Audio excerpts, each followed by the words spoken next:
Malam pergantian tahun yang seharusnya penuh cinta, justru menjadi saksi bisu kehancuran hati Cantika saat ia menemukan bukti pengkhianatan keji Bima dengan bosnya sendiri, Felin. Di balik kemewahan hadiah berlian yang salah alamat, tersimpan rencana jahat yang membuang harga diri Cantika hingga ke titik terendah. Namun Bima dan Felin tidak menyadari bahwa mereka baru saja membangunkan macan tidur, seorang desainer jenius yang kini bangkit dari abu kehancuran dengan dendam yang elegan.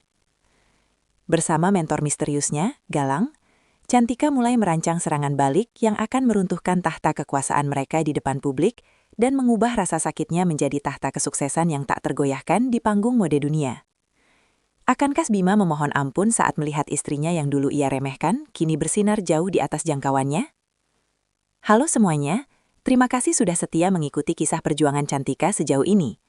Sebelum kita lanjut ke keseruan berikutnya, saya ingin tahu nih, kalian semua sedang menonton atau membaca dari kota mana saja? Silahkan tulis nama kota kalian di kolom komentar ya, agar kita bisa saling kenal dengan lebih dekat. Malam pergantian tahun seharusnya menjadi momen paling hangat bagi setiap pasangan. Namun bagi Cantika, suasana di rumah megahnya justru terasa semakin dingin seiring detak jam dinding yang terus melaju. Dengan penuh ketelitian, Cantika telah menyiapkan makan malam romantis. Lilin aromaterapi kesukaan Bima telah menyala, dan meja makan telah penuh dengan hidangan istimewa yang ia masak sendiri selama berjam-jam. Ia mengenakan gaun sutra berwarna biru tua, sebuah warna yang dahulu sering dipuji Bima sebagai warna yang paling memancarkan kecantikannya. Namun seiring jarum jam mendekati angka 12, sosok yang ia tunggu tak kunjung muncul. Cantika berkali-kali merapikan taplak meja yang sebenarnya sudah sempurna, sebuah gerakan sia-sia untuk menutupi gemuruh kecemasan di dadanya. Perasaan hampa itu mulai merayap, menyusup di antara keheningan ruang makan yang luas, mengingatkannya bahwa dalam setahun terakhir, ia lebih sering berbicara dengan bayangannya sendiri daripada dengan suaminya. Ponsel Cantika bergetar singkat di atas meja, membuyarkan lamunannya. Sebuah pesan singkat dari Bima masuk, menyatakan bahwa ada urusan mendadak yang harus diselesaikan bersama Felin, bos besarnya, untuk memastikan proyek awal tahun berjalan lancar. Tidak ada kata maaf, apalagi ucapan selamat tahun baru yang tulus. Cantika menatap kursi kosong di hadapannya dengan pandangan nanar. Sambil perlahan memadamkan lilin satu persatu, Cantika bertanya-tanya dalam hati. Apakah cinta saja cukup untuk mempertahankan sebuah rumah yang penghuninya mulai kehilangan arah? Sisa-sisa aroma lilin yang baru saja dipadamkan masih menggantung di udara, saat suara deru mobil Bima akhirnya terdengar memasuki halaman rumah pada dini hari yang sunyi. Cantika tidak segera beranjak dari kursinya. Ia memilih untuk tetap diam dalam remang cahaya lampu ruang tengah, mengamati suaminya yang melangkah masuk dengan dasi yang sudah terlepas dan raut wajah yang sulit diartikan. Kehangatan yang biasanya menyambut kedatangan Bima kini tergantikan oleh kecanggungan yang menyesakan dada. Saat Bima meletakkan jasnya di sandaran kursi, sebuah aroma parfum yang sangat menyengat, perpaduan antara mawar hitam dan mask yang elegan namun asing, tercium oleh Cantika. Itu bukan aroma parfum yang biasa ia gunakan, apalagi aroma kantor yang identik dengan bau kertas dan kopi. Perubahan itu tidak hanya pada aroma, tetapi juga pada bagaimana Bima dengan sigap menggenggam ponselnya, seolah benda itu adalah rahasia paling berharga yang tidak boleh disentuh oleh siapapun, termasuk istrinya sendiri. Interaksi mereka di meja makan yang sudah dingin itu terasa hambar, hanya diisi dengan basa-basi singkat tentang kemacetan jalanan dan tekanan pekerjaan dari Felin. Cantika mencoba menatap mata suaminya, mencari binar kejujuran yang dulu selalu ada. Namun Bima justru sibuk membalas pesan dengan senyum tipis yang tak sengaja tersungging di sudut bibirnya. Malam itu Cantika berbaring terjaga, mendengarkan napas teratur Bima yang seolah tanpa beban, sementara ia sendiri harus berjuang menahan sesak yang kian menghimpit setiap kali membayangkan apa yang sebenarnya terjadi di luar sana. Bayangan tentang apa yang sebenarnya terjadi di luar sana terus menghantui pikiran Cantika hingga fajar menyingsing, membuatnya tidak bisa lagi hanya berdiam diri meratapi keadaan. Ketika Bima sudah berangkat ke kantor dengan ketergesaan yang sama seperti hari-hari sebelumnya, Cantika melangkah menuju gudang kecil di sudut belakang rumah, tempat ia menyimpan segala kenangan masa lalunya sebelum menjadi seorang istri. Di sana, di bawah tumpukan kardus tua, Ia menemukan sebuah portofolio kulit hitam berisi kumpulan sketsa busana yang pernah menjadi mimpinya saat masih di bangku kuliah. Jemarinya gemetar saat menyentuh tekstur kertas yang mulai menguning. Setiap garis pensil yang ia goreskan dahulu seolah memanggil kembali jiwa seninya yang telah lama ia kubur, demi memberikan panggung utama bagi karier suaminya.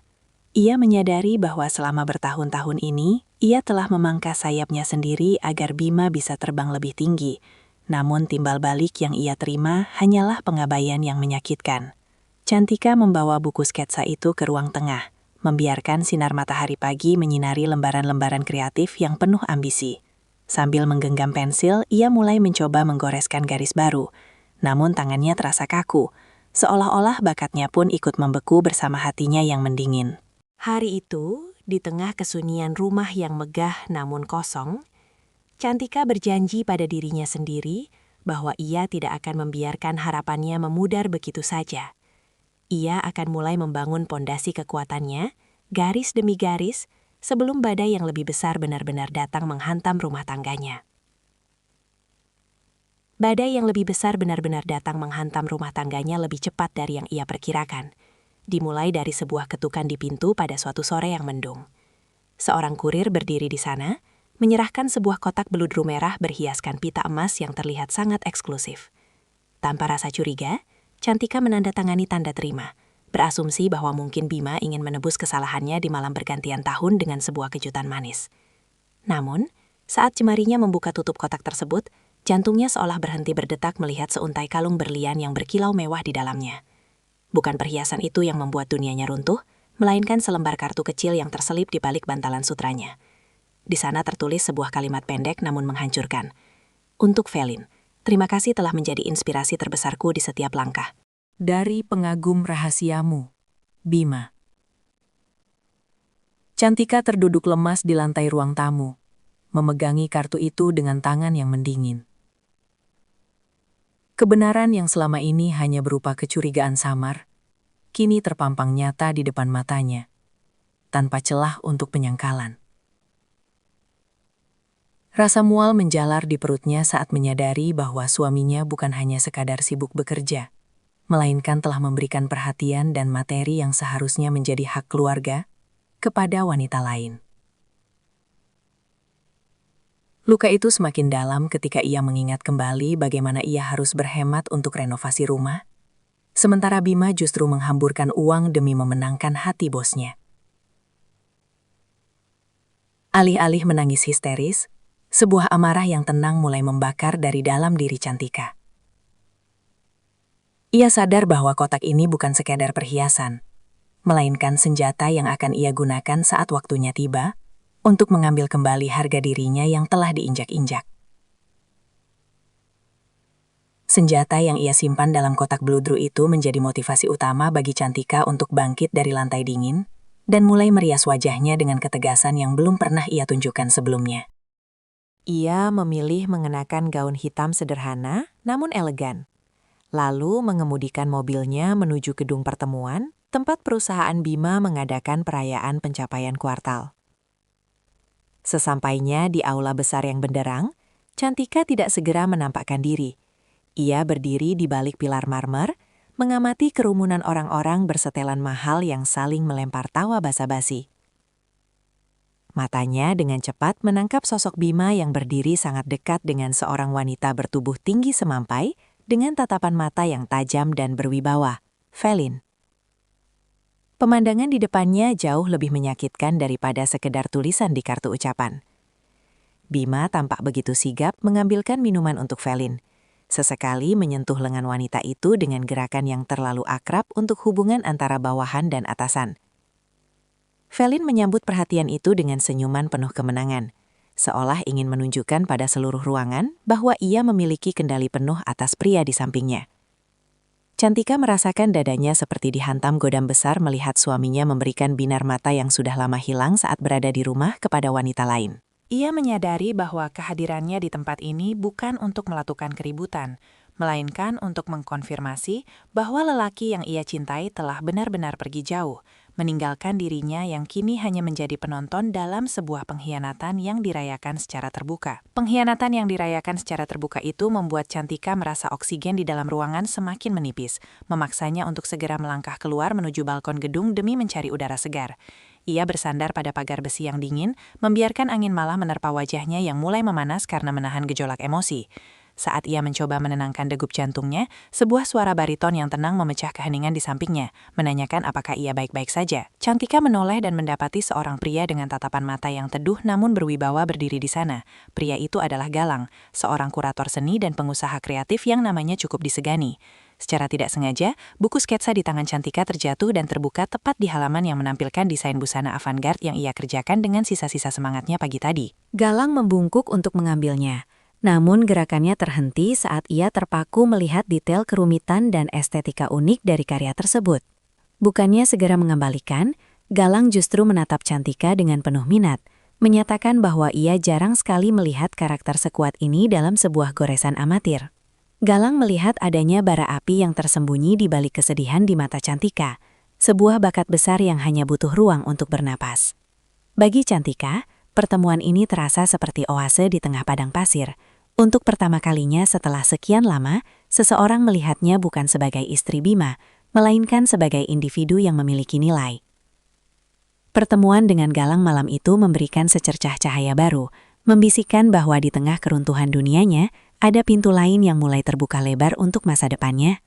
Pintu lain yang mulai terbuka lebar untuk masa depannya itu memberikan Cantika keberanian baru untuk tidak lagi menutup mata terhadap kebenaran yang pahit.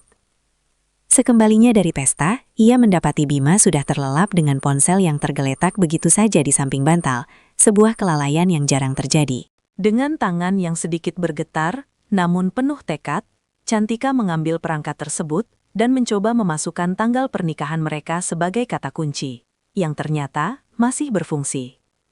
Di dalam folder tersembunyi, ia menemukan serangkaian bukti yang jauh lebih menyakitkan daripada sekedar perhiasan mahal.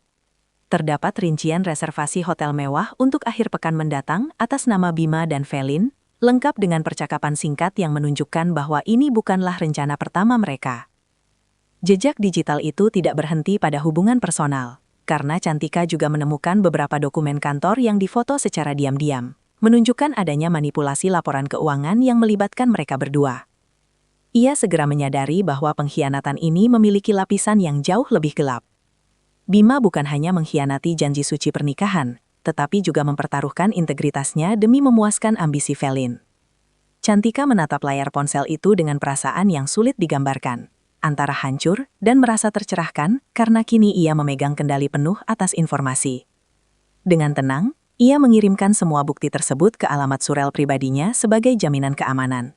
Malam itu, di bawah temaram lampu kamar, Cantika memutuskan untuk tetap mengenakan topeng istri yang patuh sedikit lebih lama lagi. Sementara, logikanya mulai merancang strategi untuk melepaskan diri dari jeratan pengkhianatan yang sistematis ini. Strategi untuk melepaskan diri dari jeratan pengkhianatan yang sistematis ini semakin menemukan bentuknya ketika Galang menghubungi Cantika keesokan harinya melalui pesan singkat yang sangat profesional. Ia mengundang Cantika untuk bertemu di sebuah galeri seni kontemporer guna mendiskusikan potensi kolaborasi dalam proyek peluncuran busana bertajuk Renaissance of the Soul. Galang menawarkan posisi sebagai desainer utama dengan otonomi penuh atas konsep kreatifnya, sebuah peluang emas yang dahulu hanya bisa ia impikan di sela-sela kesibukannya mengurus rumah. Namun, keraguan tetap menyelinap di benak Cantika. Ia terbiasa hidup di bawah bayang-bayang Bima, dan pikiran untuk berdiri di atas kaki sendiri terasa begitu menggentarkan sekaligus memacu adrenalin. Galang yang menyadari keraguan tersebut tidak memberikan tekanan, melainkan memberikan sebuah perspektif baru tentang harga diri dan aktualisasi diri. Ia menekankan bahwa bakat sebesar itu adalah sebuah tanggung jawab yang tidak boleh disia-siakan hanya karena situasi domestik yang sedang tidak sehat. Cantika menatap kontrak kerja di depannya, lalu beralih menatap pantulan dirinya di jendela kaca. Ia tidak lagi melihat wanita yang lemah, melainkan seorang kreator yang memiliki kekuatan untuk mengubah rasa sakit menjadi keindahan. Akhirnya, dengan tangan yang mantap, ia menandatangani kesepakatan tersebut. Menandai awal dari kemandirian finansial yang selama ini ia abaikan. Keputusan ini bukan sekedar tentang karir, melainkan sebuah pernyataan perang secara halus terhadap ketergantungannya pada Bima. Di tengah pembicaraan yang penuh inspirasi itu, Cantika merasa sebuah percikan api semangat kembali menyala di dadanya, memberi keyakinan bahwa meskipun hatinya hancur, masa depannya tidak harus ikut runtuh bersamanya. Keyakinan bahwa masa depannya tidak harus ikut runtuh memberikan aura baru pada diri Cantika yang secara perlahan mulai disadari oleh Bima. Perubahan itu terlihat jelas dari cara Cantika berpakaian saat sarapan. Tidak ada lagi daster kusam atau rambut yang diikat asal-asalan, melainkan penampilan rapi yang memancarkan ketegasan seorang wanita karir. Bima, yang terbiasa mendapati istrinya selalu tersedia untuk melayani segala kebutuhannya, mulai merasa terusik dengan kesibukan baru Cantika yang sering pulang terlambat dengan alasan riset pasar. Kecurigaan Bima memuncak ketika ia mendapati saldo tabungan bersama mereka berkurang dalam jumlah yang signifikan, yang sebenarnya digunakan Cantika untuk modal awal produksi bahan purwarupa desainnya. Dengan nada menuduh, Bima mencoba menginterogasi Cantika di meja makan, namun ia justru mendapatkan tatapan tenang yang membuat nyalinya sedikit ciut. Pertahanan diri Bima mulai goyah ketika ia menyadari bahwa Cantika tidak lagi reaktif terhadap kebohongan-kebohongan kecil yang ia lontarkan. Keacuhan itu justru membuat Bima merasa tidak nyaman. Ia merasa seolah-olah pusat gravitasi di rumahnya telah bergeser. Di sisi lain, tekanan dari Felin di kantor semakin besar, menuntut Bima untuk terus membuktikan loyalitasnya. Bima terjepit di antara rasa bersalah yang mulai muncul dan ambisi yang dipaksakan oleh bosnya. Topeng suaminya yang selama ini terlihat sempurna sebagai pria penyayang mulai retak, menampakkan kegelisahan yang nyata setiap kali ia melihat Cantika berbicara dengan penuh semangat di telepon. Bima belum menyadari bahwa keheningan istrinya bukanlah tanda penerimaan, melainkan sebuah persiapan matang untuk sebuah perpisahan yang akan meruntuhkan seluruh dunia palsunya.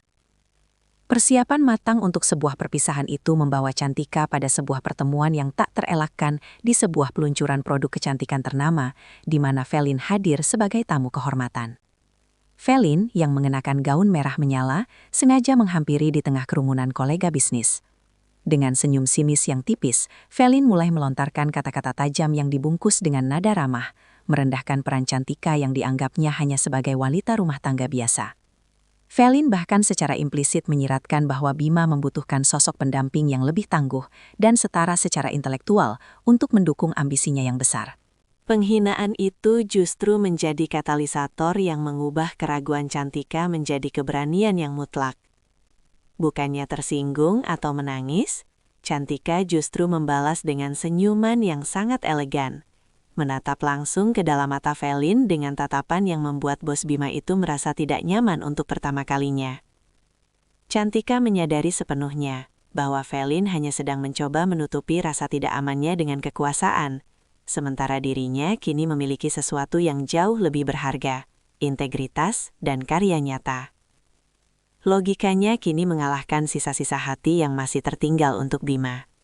Ia melihat suaminya bukan lagi sebagai pasangan hidup, melainkan sebagai bagian dari masa lalu yang menghambat pertumbuhannya. Di persimpangan hati ini, Cantika memutuskan untuk berhenti bersembunyi di balik bayang-bayang. Ia tidak lagi peduli pada validasi dari Bima maupun Felin, karena ia tahu bahwa dalam hitungan hari, identitas barunya sebagai desainer yang sedang naik daun akan segera mengguncang dunia mereka yang penuh dengan kepalsuan tersebut. Dunia penuh kepalsuan yang selama ini melindungi Bima dan Felin mulai goyah saat Cantika memutuskan untuk melancarkan serangan baliknya tepat di malam perayaan pencapaian tahunan perusahaan. Dengan bantuan Galang yang menyediakan akses logistik, Cantika berhasil menyusupkan sebuah berkas digital ke dalam daftar presentasi utama yang akan ditampilkan di layar raksasa aula hotel berbintang itu. Sepanjang acara berlangsung, Cantika duduk di barisan belakang, memperhatikan Bima yang berdiri dengan angkuh di atas panggung di samping Felin. Keduanya tampak seperti pasangan sukses yang tak terkalahkan. Namun di balik ketenangan wajahnya, Cantika merasakan adrenalin yang menderu. Ia tahu bahwa dalam beberapa menit ke depan, rahasia gelap yang selama ini menghimpit dadanya akan menjadi konsumsi publik. Saat lampu aula meredup dan proyektor mulai menyala, suasana yang semula penuh dengan tepuk tangan berubah menjadi keheningan yang mencekam. Alih-alih menampilkan grafik pertumbuhan laba, layar besar itu justru menunjukkan tangkapan layar percakapan intim dan bukti transaksi ilegal yang dilakukan Bima untuk menutupi pengeluaran pribadinya bersama Felin. Bisik-bisik mulai menjalar di antara para tamu undangan, sementara wajah Bima berubah menjadi pucat pasi di bawah sorot lampu panggung. Felin mencoba memberikan instruksi pada teknisi untuk mematikan layar, namun sistem telah terkunci sepenuhnya oleh bantuan tim teknologi Galang. Cantika berdiri dari kursinya, menatap lurus ke arah panggung dengan martabat yang tak tergoyahkan. Ini bukan tentang balas dendam yang kasar, melainkan pengungkapan fakta yang selama ini disembunyikan. Detik-detik penentuan ini menjadi garis pemisah yang tegas antara masa lalu Cantika yang penuh pengorbanan sia-sia dan masa depannya yang kini ia genggam dengan tangannya sendiri. Masa depannya yang kini ia genggam sendiri terasa semakin nyata saat Cantika melangkah keluar dari aula hotel yang riuh, meninggalkan Bima yang masih terpaku mematung di atas panggung. Sesampainya di rumah, ia tidak segera mengemasi barang, melainkan duduk tenang di meja makan yang pernah menjadi saksi bisu penantiannya yang sia-sia di malam tahun baru. Ketika pintu depan terbuka dengan kasar, Bima masuk dengan napas terengah dan wajah yang dipenuhi amarah bercampur malu. Lelaki itu mulai meluapkan pembelaan diri yang emosional, menuduh Cantika telah menghancurkan karir yang ia bangun dengan susah payah. Namun, alih-alih membalas dengan teriakan, Cantika hanya meletakkan setumpuk dokumen asli dan bukti cetak perselingkuhan itu di atas meja dengan gerakan yang sangat perlahan dan anggun. Ketenangan Cantika justru menjadi serangan yang lebih mematikan daripada ledakan amarah manapun. Ia menatap Bima dengan pandangan yang kosong, seolah pria di hadapannya hanyalah sebuah objek yang tidak lagi memiliki makna dalam hidupnya. Bima mencoba mencari celah untuk berbohong, namun setiap kata yang keluar dari mulutnya terasa hambar saat dihadapkan pada fakta-fakta yang terpampang nyata. Di momen konfrontasi tanpa suara ini, Cantika menjelaskan dengan suara rendah namun tajam bahwa kehancuran Bima bukanlah disebabkan oleh pengungkapan rahasia tersebut, melainkan oleh pilihan-pilihan rendah yang Bima ambil sendiri demi ambisi dan kesenangan sesaat. Ia tidak memberikan ruang sedikit pun bagi Bima untuk memohon maaf atau memberikan janji palsu. Bima tersungkur di kursi, menyadari bahwa ia tidak hanya kehilangan jabatan dan reputasinya di kantor, tetapi ia juga telah kehilangan satu-satunya orang yang tulus mencintainya tanpa syarat. Bima yang tersungkur di kursi baru menyadari bahwa keruntuhan dunianya tidak berhenti pada meja makan itu, melainkan berlanjut keesokan harinya saat ia mencoba mencari perlindungan pada Felin. Di kantor yang kini terasa seperti medan perang bagi reputasinya, Bima mendapati akses ruang kerjanya telah diblokir. Saat ia berhasil menemui Felin di ruang utama, ia tidak menemukan pelukan hangat atau dukungan yang ia harapkan. Sebaliknya, Felin berdiri di balik meja besarnya dengan wajah sedingin es, menyatakan bahwa demi menyelamatkan integritas perusahaan, ia telah menandatangani surat pemecatan Bima secara tidak hormat. Wanita yang selama ini menjadi alasan Bima berpaling dari Cantika itu tanpa ragu melemparkan seluruh kesalahan pada pundak Bima, menyebutnya sebagai oknum yang memanipulasi laporan tanpa sepengetahuannya. Pengkhianatan di atas pengkhianatan ini membuat harga diri Bima benar-benar hancur keping-keping di depan wanita yang ia puja. Felin dengan sangat sinis menegaskan bahwa hubungan mereka hanyalah sebuah distraksi yang kini sudah tidak menguntungkan lagi baginya secara strategis. Bima menyadari dengan pahit bahwa ia hanyalah sebuah pion dalam permainan kekuasaan Felin, sementara ia sendiri telah membuang permata sejati di rumahnya demi sebuah fatamorgana. Di luar gedung kantor, para awak media mulai mencium skandal keuangan tersebut, memaksa Bima untuk pergi melalui pintu belakang layaknya seorang pecundang. Ia kini berdiri sendirian di trotoar, tanpa pekerjaan, tanpa status, dan tanpa cinta yang tersisa. Sementara itu, Cantika sedang mematangkan konsep akhir untuk pameran busananya bersama Galang, sama sekali tidak menoleh ke belakang untuk melihat debu yang tertinggal dari kehancuran suaminya. Puing-puing masa lalu yang kelam itu akhirnya benar-benar ia tinggalkan ketika Cantika melangkah keluar dari gerbang rumah dengan hanya membawa sebuah koper besar dan tas berisi ribuan mimpi yang tertuang dalam buku sketsanya. Tidak ada air mata yang jatuh saat ia mengunci pintu untuk terakhir kalinya, karena setiap tetes kesedihannya telah habis terserap oleh lantai dingin ruang makan selama berbulan-bulan. Ia memutuskan untuk menyerahkan seluruh urusan perceraian kepada kuasa hukumnya. Menolak segala bentuk komunikasi personal yang coba dibangun oleh Bima di tengah keputusasaannya. Memilih untuk pergi dengan tangan kosong dari harta bersama adalah keputusan sulit secara finansial. Namun Cantika merasa jiwanya jauh lebih ringan tanpa beban materi yang didapatkan dari kebohongan. Ia mengemudikan mobilnya menuju sebuah apartemen studio kecil yang disewakan oleh Galang. tempat yang akan menjadi bengkel kreativitas sekaligus saksi bisu kebangkitannya. Malam pertamanya di hunian baru itu terasa sangat berbeda. Tidak ada lagi aroma parfum asing atau suara deru mobil yang memicu kecemasan. Di bawah cahaya lampu kerja yang terang, Cantika mulai memotong kain dan menjahit pola-pola busana untuk koleksi debutnya dengan ketekunan yang luar biasa. Galang terus memberikan dukungan moral, memastikan bahwa visi Cantika tetap terjaga tanpa intervensi yang berlebihan. Cantika menyadari bahwa kemandirian ini menuntut kerja keras yang jauh lebih berat daripada menjadi seorang istri rumah tangga. Namun setiap peluh yang menetes terasa sangat berharga, karena ia melakukannya untuk dirinya sendiri. Pilihan sulit untuk meninggalkan zona nyaman namun beracun itu telah membawanya pada ambang pintu kebebasan sejati, di mana ia bukan lagi sekadar pelengkap hidup orang lain, melainkan nahkoda utama bagi takdirnya yang baru. Nahkoda utama bagi takdirnya yang baru itu akhirnya mengantarkan Cantika pada malam yang akan mengubah sejarah hidupnya selamanya, peluncuran perdana lini busana Atika. Aula megah yang telah disulap Galang menjadi ruang pameran kontemporer itu kini dipadati oleh para kritikus mode, jurnalis, dan sosialita yang penasaran dengan sosok desainer baru yang sedang diperbincangkan.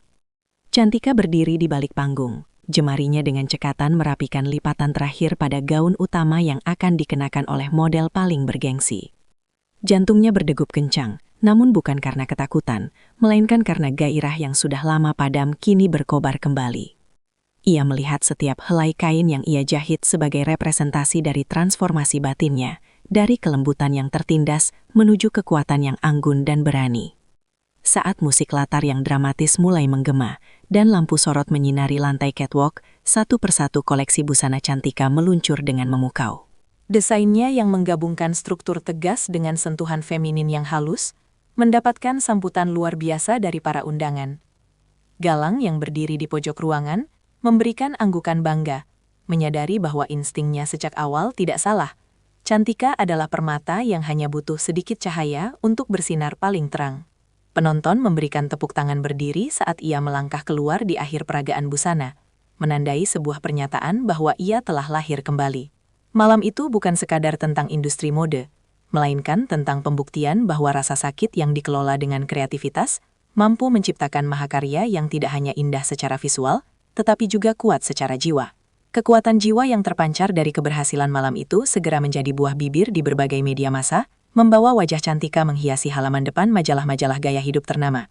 Di sebuah rumah kontrakan sempit yang pengap, Bima menatap layar televisi dengan nanar, menyaksikan sosok wanita yang dulu ia remehkan, kini tampil begitu mempesona dan berwibawa di atas podium kesuksesan. Rasa sesal yang amat dalam mulai menghujam dadanya saat menyadari bahwa kecantikan dan kecerdasan yang selama ini ia sia-siakan kini telah menjadi milik dunia. Bima, yang kini harus berjuang mencari pekerjaan serabutan setelah namanya masuk ke dalam daftar hitam industri perkantoran, merasa sangat kecil dan hina dibandingkan dengan kemandirian yang ditunjukkan Cantika. Dengan sisa-sisa keberanian yang dibungkus oleh rasa malu, ia memutuskan untuk mendatangi kantor butik baru Cantika, berharap masih ada secercah ruang di hati mantan istrinya untuk sebuah kata maaf. Sesampainya di sana, Bima harus menunggu berjam-jam di ruang tunggu yang sangat elegan, jauh berbeda dengan suasana rumah lama mereka. Saat Cantika akhirnya keluar dari ruang kerja, tidak ada kemarahan di wajahnya, yang ada hanyalah ketenangan yang sangat menjaga jarak. Bima bersimpuh di hadapan Cantika, memohon kesempatan kedua. Namun Cantika hanya menatapnya dengan pandangan yang teduh namun tegas, menyatakan bahwa pengampunan sudah ia berikan sejak lama demi kedamaian batinnya sendiri, tetapi kepercayaan yang telah hancur tidak akan pernah bisa dirajut kembali. Ia menjelaskan bahwa mereka kini berada di dunia yang berbeda. Bima baru menyadari bahwa pintu itu telah tertutup rapat secara permanen karena Cantika telah tumbuh menjadi pribadi yang terlalu luas untuk kembali ke masa lalunya. Pribadi yang terlalu luas untuk kembali ke masa lalu itu kini membawa Cantika melintasi batas negara saat ia diundang untuk memamerkan koleksi terbarunya di ajang Pekan Mode Internasional. Di bawah gemerlap lampu kota Paris yang romantis, Cantika tidak lagi merasa sebagai wanita yang terbuang, melainkan sebagai duta inspirasi bagi para perempuan di seluruh dunia yang pernah mengalami titik terendah. Kehadirannya di panggung prestisius itu menjadi puncak dari segala kerja keras dan air mata yang ia transformasikan menjadi mahakarya tekstil yang memukau para kritikus global. Galang, yang selalu setia mendampingi setiap langkah strategisnya, berdiri di barisan depan dengan binar mata yang memancarkan kekaguman tulus terhadap pertumbuhan karakter Cantika. Kesuksesan ini terasa semakin lengkap ketika Cantika menerima penghargaan sebagai desainer pendatang baru paling berpengaruh di tahun itu. Saat berdiri di atas mimbar untuk memberikan pidato kemenangan, ia tidak menyebutkan nama-nama yang pernah menyakitinya, melainkan mendedikasikan piala tersebut bagi setiap jiwa yang sedang berjuang bangkit dari pengkhianatan.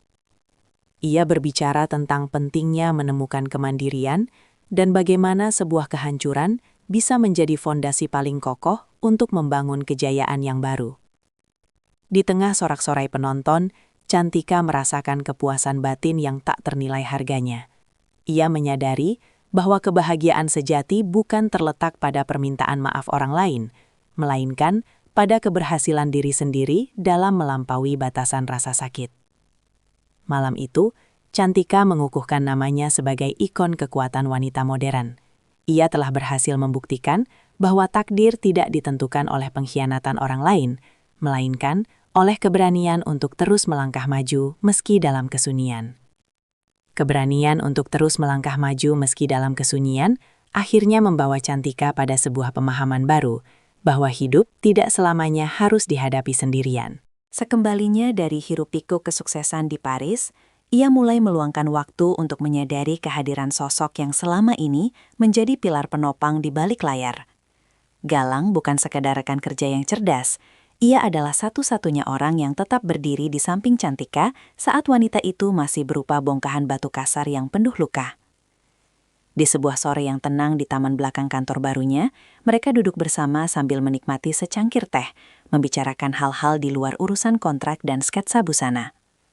Percakapan mereka mengalir begitu natural, tanpa ada beban ekspektasi atau kepura-puraan yang dulu sering Cantika rasakan dalam rumah tangganya bersama Bima. Hubungan mereka tumbuh secara organik, berakar pada rasa saling menghargai yang mendalam terhadap batasan dan privasi masing-masing. Cantika mulai membiarkan dinding pertahanan yang ia bangun selama masa pengkhianatan perlahan-lahan runtuh, memberikan ruang bagi Galang untuk masuk ke dalam dunianya yang kini sudah jauh lebih sehat. Tidak ada janji-janji manis yang berlebihan, karena bagi Cantika, tindakan nyata jauh lebih berharga daripada untayan kata-kata puitis. Galang menunjukkan dukungannya dengan cara yang paling tulus, seperti mendengarkan tantangan industri mode atau sekedar memberikan waktu luang bagi Cantika untuk beristirahat. Melalui kedekatan ini, Cantika belajar bahwa cinta yang sehat tidak seharusnya bersifat mengekang, melainkan menjadi energi tambahan untuk saling menginspirasi. Di bawah langit senja yang berwarna jingga, ia menyadari bahwa penutup bab kehidupan yang pahit adalah pembuka bagi sebuah romansa yang jauh lebih dewasa dan penuh kedamaian jiwa. Kedamaian jiwa yang ia rasakan saat ini memberikan kekuatan bagi Cantika untuk menyelesaikan urusan yang masih tersisa dengan masa lalunya secara bermartabat. Di sebuah kedai kopi kecil yang tersembunyi dari sorot kamera media, ia setuju untuk bertemu dengan Bima guna menandatangani berkas final perceraian mereka. Bima datang dengan penampilan yang jauh berbeda. Keangkuhannya telah luntur, digantikan oleh gurat penyesalan yang mendalam. Tidak ada lagi perdebatan atau upaya saling menyalahkan dalam pertemuan singkat tersebut. Cantika menatap pria yang pernah menjadi pusat dunianya itu dengan perasaan yang kini benar-benar netral. Seolah sedang melihat orang asing yang pernah ia kenal di kehidupan lain. Ia menyadari bahwa memaafkan bukanlah tentang memberikan kesempatan kedua, melainkan tentang melepaskan beban emosional agar dirinya bisa berlari lebih cepat menuju masa depan. Saat pena itu menari di atas kertas, menandai berakhirnya ikatan hukum di antara mereka, Cantika memberikan sebuah pesan terakhir yang sangat tenang, namun membekas. Ia menyampaikan bahwa ia tidak lagi menyimpan dendam atas segala air mata yang pernah tumpah. Karena tanpa pengkhianatan itu, ia mungkin tidak akan pernah menemukan kekuatan sejati yang terpendam di dalam dirinya. Bima hanya bisa tertunduk lesu, menyadari bahwa kemenangan terbesar Cantika bukanlah pada harta atau popularitas, melainkan pada kemampuannya untuk tetap menjadi manusia yang baik di tengah badai cobaan. Setelah semua dokumen selesai diurus, Cantika menjabat tangan Bima untuk terakhir kalinya, sebagai simbol penutupan bab yang sempurna. Ia melangkah keluar dari kedai itu dengan bahu yang tegak, meninggalkan semua sisa memori pahit di meja tersebut, demi menyambut fajar baru yang sudah menantinya. Fajar baru yang menanti di ufuk timur akhirnya menyingsing. Tepat 1 tahun sejak malam pengkhianatan yang pernah menghancurkan dunianya. Cantika berdiri di balkon kantor barunya yang megah, menatap kembang api yang mulai meletus di langit malam, menandai pergantian tahun dengan warna-warni yang jauh lebih indah daripada sebelumnya. Kali ini, ia tidak lagi menunggu dalam kesunyian yang mencekam, atau mengharapkan kepulangan seseorang yang hatinya telah berpaling. Di genggamannya, bukan lagi secari kartu ucapan palsu, melainkan sebuah penghargaan bergengsi, dan rencana besar untuk yayasan pemberdayaan perempuan yang baru saja ia dirikan. Dari kejauhan, ia melihat Velin dan Bima yang kini hanya menjadi catatan kaki dalam sejarah hidupnya. Orang-orang yang kehilangan arah karena mengejar kekuasaan dengan cara yang salah, sementara dirinya berdiri tegak karena kejujuran dan kerja keras. Galang melangkah pelan mendekatinya, memberikan sebuah jaket hangat untuk melindunginya dari angin malam, tanpa perlu mengucapkan sepatah kata pun. Kehadiran Galang adalah pengingat bahwa setelah badai yang hebat, Tuhan selalu mengirimkan pelangi bagi mereka yang tidak menyerah pada rasa sakit. Cantika menyadari bahwa pengkhianatan suaminya setahun lalu bukanlah sebuah akhir, melainkan sebuah pembedahan spiritual yang diperlukan untuk mengeluarkan potensi terbaik dalam dirinya. Pesan moral yang ia petik sangatlah jelas. Jangan pernah menggantungkan seluruh harga diri dan kebahagiaanmu pada tangan orang lain, karena satu-satunya orang yang tidak akan pernah meninggalkanmu adalah dirimu sendiri yang telah berdamai dengan masa lalu. Cerita ini berakhir dengan senyuman Cantika yang tulus, sebuah senyuman wanita yang telah berhasil mengubah luka menjadi karya, dan pengkhianatan menjadi tangga menuju puncak kesuksesan. Ia telah membuktikan bahwa kebangkitan yang sesungguhnya dimulai ketika kita berhenti menjadi korban dan mulai menjadi pahlawan bagi hidup kita sendiri. Di bawah langit tahun baru yang benderang, Cantika siap melangkah lebih jauh untuk merayakan kemerdekaan jiwanya yang telah kembali utuh.